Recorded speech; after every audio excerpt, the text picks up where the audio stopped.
جناب نانا کی فرقت حسین نے دیکھی، پیارے باپ کی میت حسین نے دیکھی، شفیق ماں کی بھی تربیت حسین نے دیکھی، عزیز بھائی کی رحلت حسین نے دیکھی۔ کس احتیاط سے کانٹوں پہ چل رہے تھے حسین، کس احتیاط سے کانٹوں پہ چل رہے تھے حسین، مٹا رہا تھا زمانہ سنبھل رہے تھے حسین، مٹا رہا تھا زمانہ سنبھل رہے تھے حسین۔ اعوذ باللہ من الشیطان الرجیم، بسم اللہ الرحمن الرحیم، السلام علیکم رحمۃ اللہ وبرکاتہ۔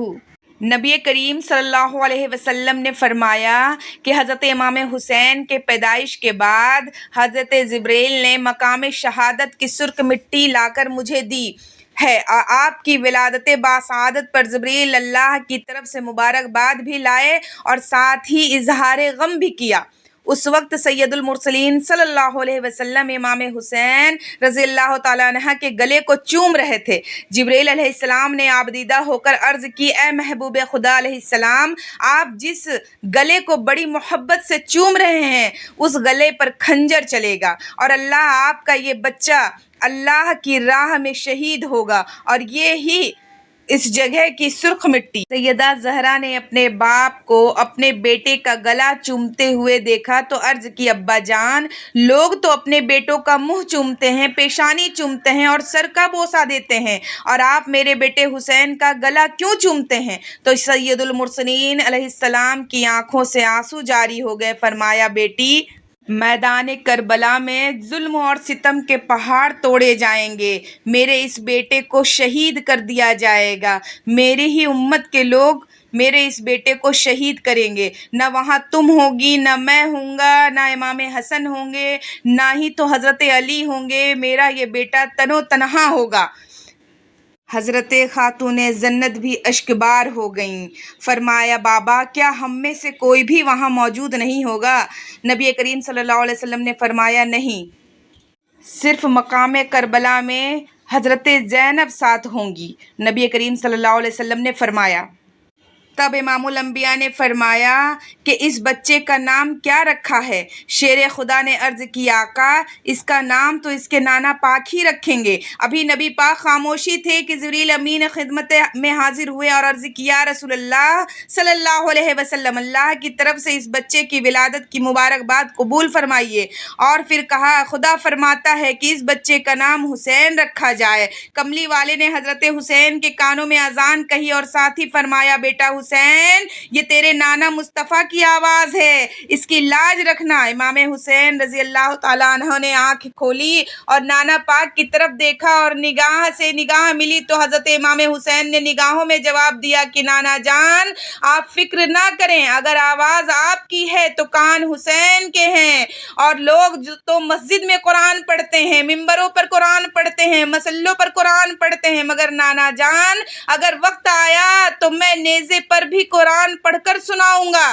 جب تک دنیا قائم رہے گی امام حسین کا نام زندہ رہے گا، اس لیے نہیں کہ وہ نواسۂ رسول ہیں، اس لیے نہیں کہ وہ جگر گوشے بطول ہیں، اس لیے نہیں کہ وہ نور نگاہ علی ہیں۔ نواسۂ رسول ہونا بڑی سعادت ہے، جگر گوشے بطول ہونا بڑی۔ آمین مشیت کا شناسہ ایسا، آمین مشیت کا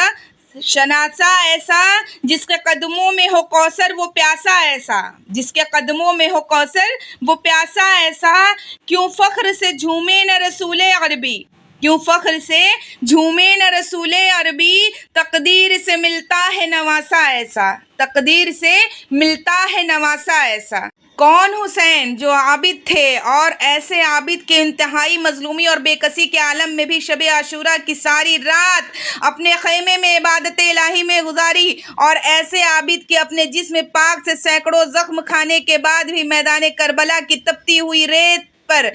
تہ خنجر بھی 2 نفل ادا کر گئے۔ کون حسین جو بہادر تھے، ایسے بہادر کے بے سر و سامان ہونے پر 3 دن کے بھوکے پیاسے ہونے کے باوجود بھی 20,000 دشمنوں کے مقابلے میں صبح سے لے کر ظہر تک ڈٹے رہے، اور ایسے بہادر کے جن پر تیروں کا منا برسا، نیزوں کی بارش ہوئی، برچھیوں کے بادل چھائے اور تلواروں کے طوفان اٹھے، مگر آپ کے پاؤں میں ذرہ بھر بھی لرزش نہ آئی، اور اور آخری دم تک ثابت قدم رہے۔ حسین جو سخی تھے اور ایسے سخی تھے کہ دشت کربلا میں اللہ کی راہ میں اپنے جوان بیٹے اکبر کو قربان کیا، اپنے مظلوم بچے اصغر کو اپنی جھولی میں دم توڑتے دیکھا، اپنے بھائی کی امانت قاسم کے سر کے پائے مال کو کرایا، اپنی بہن کے جگر گوشہ آن و محمد کی لاشوں کو خون میں تڑپتا دیکھا، اپنے بھائی عباس کے بازو قلم کروائے، اور پھر سب سے آخر میں اپنے بیمار بیٹے عابد کو، اپنی لاڈلی بیٹی سکینہ اور اپنی پیاری بہن زینب کا بالکل بے سہارا چھوڑ کر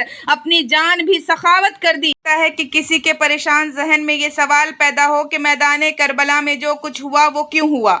اور حضرت امام حسین رضی اللہ تعالیٰ عنہ نے ایسا کیوں کیا، تو اس کا ایک ہی جواب ہے، اور وہ یہ کہ امام عرش مقام کے کانوں میں آخری دم تک نانا مصطفیٰ علیہ السلام نے یہ آواز دی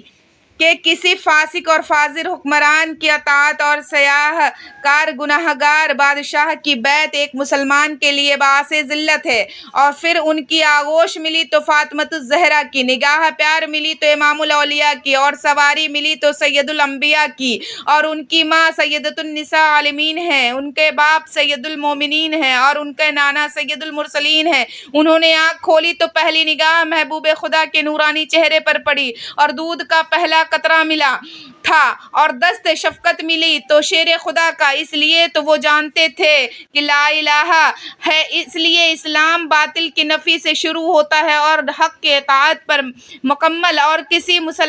کوئی مسلمان اس وقت تک مسلمان نہیں ہو سکتا جب تک کہ وہ اپنی زبان سے لا الہ کہہ کے تمام معبودان باطل کی نفی نہ کرے۔ یزید بھی لا الہ تھا، باطل پرست حکمران تھا، دین کا دشمن اور شریعت کا باغی تھا، اور اس کا نظام حکومت بھی غیر اسلامی اور غیر دینی اور غیر شرعی تھا، جس کے مقابلے میں لا الہ قائم رکھنے کے لیے حضرت امام حسین نے اپنے جان و مال اور خواہش اور اقارب اور اپنے بچوں تک کی بازی لگا دی۔ کون حسین؟ جو دہکتی آگ کے شعلوں پر سویا وہ حسین، جس نے اپنے خون سے عالم کو دھویا وہ حسین، جو جواں بیٹے کی میت پہ نہ رویا وہ حسین، جس نے سب کچھ کھو کے پھر کچھ نہ کھویا وہ حسین، جس نے اپنے بچوں کی دے دی سخاوت وہ حسین، ہنس کے جس نے پی لیا جام شہادت وہ حسین۔ حسین منی وانا من حسین، کہ حسین مجھ سے ہے اور میں حسین سے ہوں۔ اور پھر حضور علیہ السلام نے فرمایا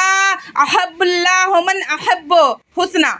کہ جو حسین سے محبت رکھتا ہے اللہ اس سے محبت رکھتا ہے۔ مسجد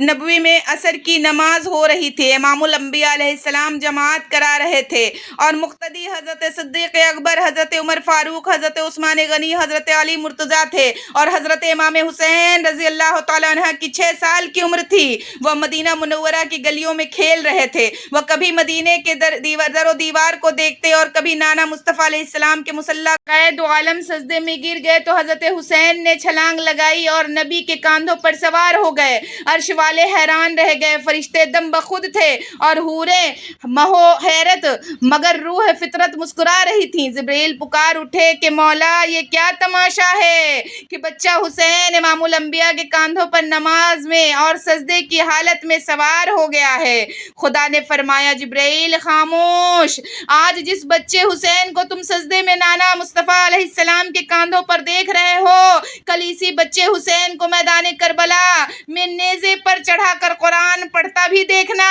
سید المرسلین نے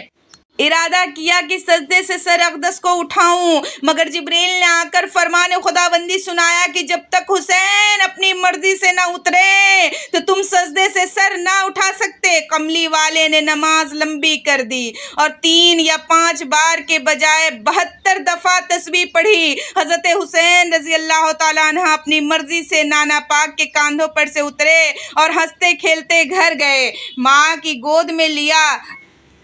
نے گود میں لیا، سر منہ چوما اور پیار کیا۔ بیٹے نے عرض کیا اماں جان آج تو عجیب بات ہو گئی۔ ماں نے پوچھا بیٹا کیا ہوا؟ عرض کی اماں جان آج آپ کا باپ میرا نانا اور تمام نبیوں کا امام سجدے میں تھا کہ میں دوڑ کر ان کے کاندھوں پر سوار ہو گیا، اور جب تک میں اترا نہیں میرے نانا نے سجدے سے سر اٹھایا نہیں۔ خاتون جنت نے فرمایا بیٹا حسین تم نے نماز نماز کا خیال نہ کیا اور تم نے نبوت کا لحاظ نہ کیا۔ بیٹے نے عرض کیا اماں جان پریشان نے پوچھا بیٹا وہ کیا راز ہے؟ عرض کی اماں جان میرے نانا مصطفیٰ علیہ السلام نے میرے لیے 72 تسبیحیں پڑھی ہیں اور کربلا کے میدان میں اس کے بدلے اپنے نانا کے دین کی خاطر 72 تن قربان کر دوں گا۔